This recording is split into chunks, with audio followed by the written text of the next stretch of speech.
Assalamu alaikum class. This is Altaf Ahmad Kolachi and I welcome to all of you in Altaf's online academy.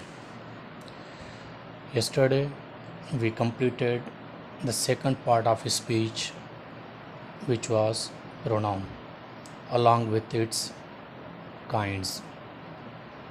And now it's the time to move on the third kind of word or the part of speech, which is verb. We already have gone through this part of speech in our demo lecture, but here we'll go thoroughly. आज तीसरा part of speech या kind of word हम discuss करेंगे इंशाल्लाह। ये topic यानी verb हम अपने डेमोन्स्ट्रेशन क्लास में भी डिस्कस कर चुके हैं। इसका ओवरव्यू मैं डेमोन्स्ट्रेशन में भी दे चुका हूँ, लेकिन आज हम डीपली थारोली डिटेल में इसको इंशाल्लाह डिस्कस करेंगे। अब जो वर्ड है या तीसरा पार्ट ऑफ स्पीच है वर्ब। वर्ब लैटिन वर्बम से लिया हुआ है। लैटिन में वर्बम का असल जो मीनिंग होती है वो होती है एक्शन, यानी काम, कोई अमल।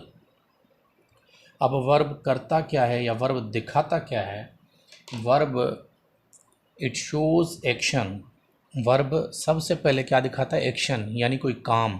एक्शन का मतलब होता है कोई काम, जैसे खाना, पीना, उठना, बैठना, आना, जाना, ये सारे क्या हैं? काम हैं ज़िंदगी में जो हम करते हैं।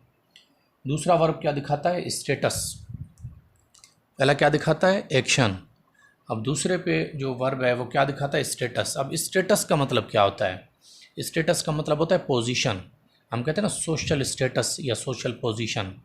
अब स्टेटस क्या है? For example a person is a teacher, his social status is that he is a teacher. अब स्टेटस यानी स्टेटस का मतलब होता है मर्तबा। किसी शख्स का सोशल मर्तबा क्या है, वो करता क्या है, उसका प्रोफेशन क्या है। एक शख्स टीचर है, ये उसका स्टेटस है। एक स्टूडेंट है, ये उसका स्टेटस है। एक लोहार है, ये उसका स्टेटस है। कोई गोल्ड स्मिथ है, ये उसका स्टेटस है। कोई लेबर है, ये उसका स्टेटस है। कोई लीडर है, ये उसका स्टेटस है। इसको कहते हैं स्टेटस या पोजीशन। अब वर्ब जो दूसरी चीज़ दिखाता है वो क्या दिखाता है? स्टेटस। तीसरी चीज़ वर्ब क्या दिखाता है? तीसरा दिखाता है एग्जिस्टेंस। अब एग्जिस्टेंस का जो मतलब है वो क्या? एग्जिस्टेंस का माने होती है मौजूदगी। अब वर्ब तीसरी चीज़ दिखाता है कि कोई शख्स या कोई चीज़ कहाँ पे मौजूद है।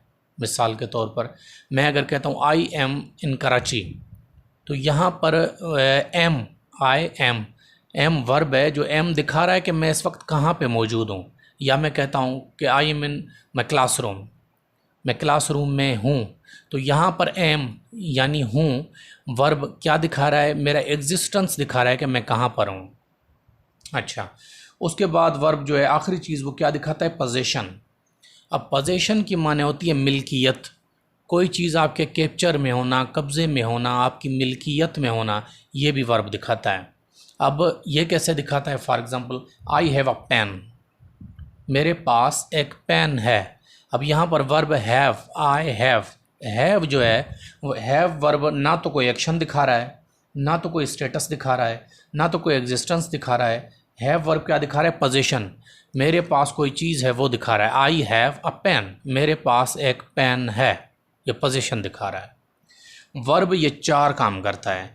या किसी सेंटेंस में किसी काम को दिखाता है, या किसी सेंटेंस में किसी का मर्तबा दिखाता है, स्टेटस दिखाता है, या किसी सेंटेंस में किसी की एग्जिस्टेंस दिखाता है, या तो वो पोजीशन दिखाता है। ठीक है, ये मैंने आपके लिए डिटेल में क्लियर करके लिख दिया ताकि वर्ब आपको आसानी में समझ आ जाए। वर्ब सिर्फ ये चार चीज़ें दिखाता है।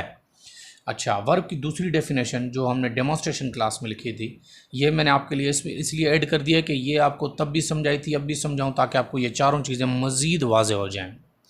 अब ये इसमें दूसरी डेफिनेशन वर्ब की क्या है? It is used to tell what a subject or object does or is.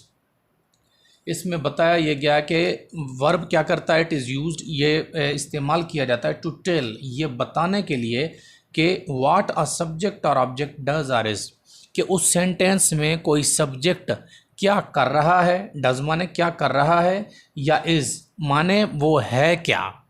अब क्या कर रहा है का मतलब है कि वो क्या एक्शन कर रहा है, ठीक है। अब इज का मतलब है कि वो है क्या, का मतलब है इसका स्टेटस क्या है, ठीक है। लेकिन यहाँ पर मैंने क्लियर करके दो चीज़ें और भी लिखी हैं, ये भी वर्ब दिखाता है। अच्छा, अब आगे आते हैं। अब इसके एग्जाम्पल देख लें। एग्जाम्पल में आपको जो है मज़ीद जो है ये क्लियर हो जाएगा कि वर्ब क्या करता है। वी राइट एन एप्लीकेशन, हम एक एप्लीकेशन यानी दरख्वास्त लिखते हैं, ठीक है। We write an application. अब यहाँ पर जो वर्ड है राइट, वो राइट क्या दिखा रहा है, वो राइट दिखा रहा है एक्शन, यानी कोई शख्स कोई काम कर रहा है। इस सेंटेंस में काम कौन सा किया जा रहा है, लिखने का, ठीक हो गया। अब दूसरा सेंटेंस है जमीला वाज अ टीचर। अब यहाँ पर जमीला का स्टेटस दिखा रहा है कि वो क्या है, टीचर है, लेकिन स्टेटस दिखा कौन रहा है, वाज। जमीला एक टीचर थी, यानी ये स्टेटस था जमीला का, कब, पास्ट में। यहाँ पर जो वर्ब है वाज, वो उसका स्टेटस दिखा रहा है। यहाँ पर देखें वाज ना तो एक्शन दिखा रहा है कि वो कर क्या रही है, ना उसकी एग्जिस्टेंस दिखा रहा है कि वो है कहाँ पर, ना ही उसकी पोजीशन दिखा रहा है कि उसके पास क्या है, कुछ भी नहीं दिखा रहा। सिर्फ एक चीज़ दिखा रहा है यहाँ पर कि उसका स्टेटस क्या था पास्ट में, ठीक। अब तीसरी चीज़, दे विल बी इन सखर। अब यहाँ पर जो वर्ब है विल बी, अब विल बी यहाँ पर क्या दिखा रहा है, विल बी दिखा रहा है एग्जिस्टेंस, यानी वो सखर में होंगे। अब यानी ये उनकी एग्जिस्टेंस यानी मौजूदगी बता रहा है कि फ्यूचर में उनकी मौजूदगी कहाँ पर होगी, सखर में। दे विल बी इन सखर, वो सखर में होंगे, ठीक हो गया। अब चौथी चीज़, अली हैड अ कार। अब यहाँ पर वर्ड जो हेड है ये वर्ब है। अब हेड क्या दिखा रहा है, position. Ali had a car, Ali के पास एक गाड़ी थी, एक कार थी, ठीक है। अब कार थी, अब देखें आप कोई भी वर्ड एक दूसरे से मैच नहीं कर रहा। वर्ब यहाँ पर काम चल रहा है, यहाँ पर कोई एग्जिस्टेंस नहीं, यहाँ पर कोई जो है स्टेटस नहीं, एग्जिस्टेंस नहीं, पोजीशन नहीं। यहाँ पर स्टेटस है तो कोई काम नहीं दिखा रहा, कोई एग्जिस्टेंस नहीं दिखा रहा, कोई पोजीशन नहीं दिखा रहे। अब यहाँ पर हैड अ कार, हैड माना उसके पास थी, ये उसकी पोजीशन थी, उसकी मिल्कियत थी। अली के पास एक कार थी। यहाँ पर हैड जो वर्ब है वो क्या दिखा रहा है, यहाँ पर हैड जो वर्ब है वो पोजीशन दिखा रहा है, अली की मिल्कियत बता रहा है कि अली के पास क्या था।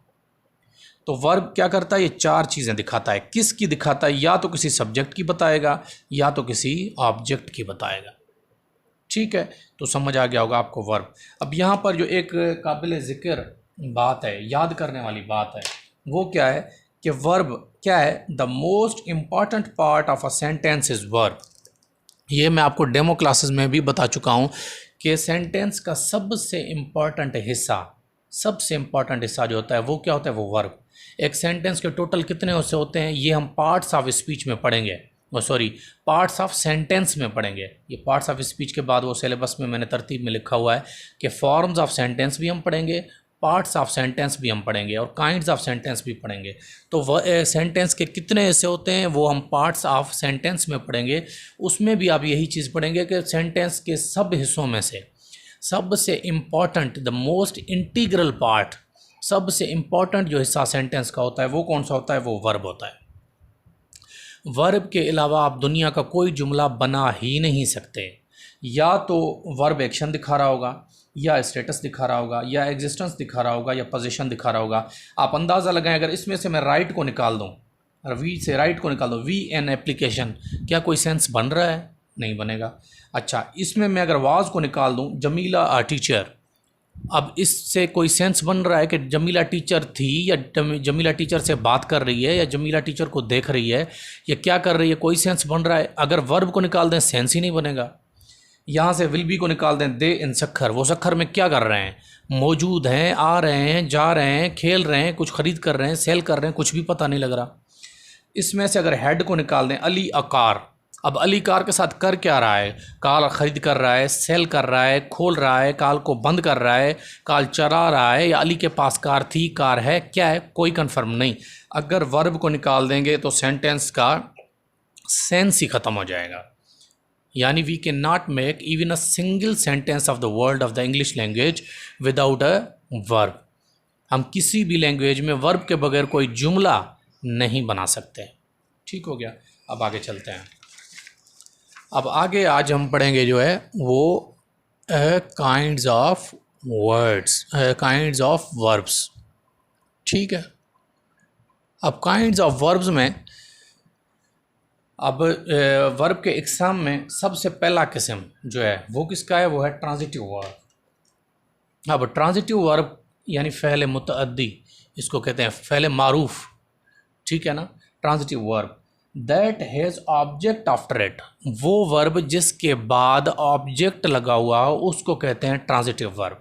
यानी देखें, ये कोई ट्रांजिटिव वर्ब फिक्स नहीं होता। मिसाल के तौर पर यहाँ पर आप सेंटेंस देखें, दे recite the Holi Quran.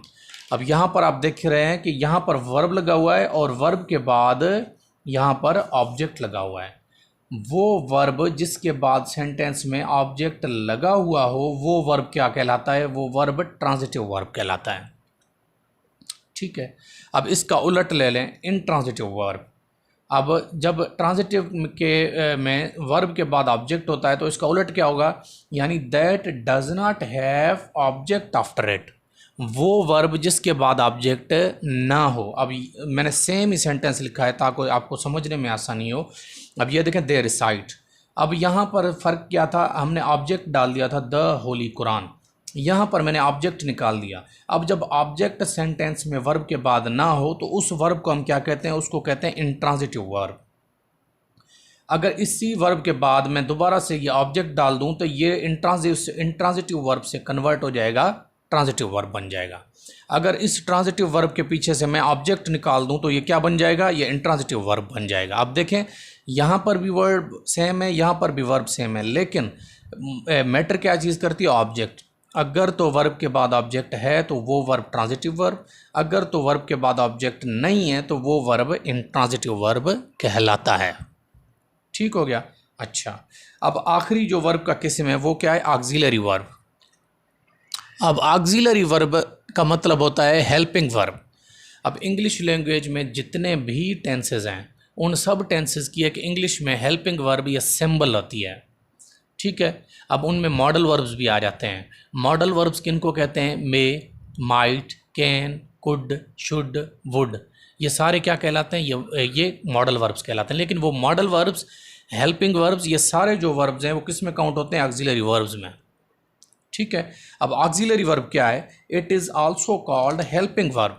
Auxiliary verb को हम क्या बोलते हैं, इस ऑक्सिलरी वर्ब को हम हेल्पिंग वर्ब भी बोलते हैं।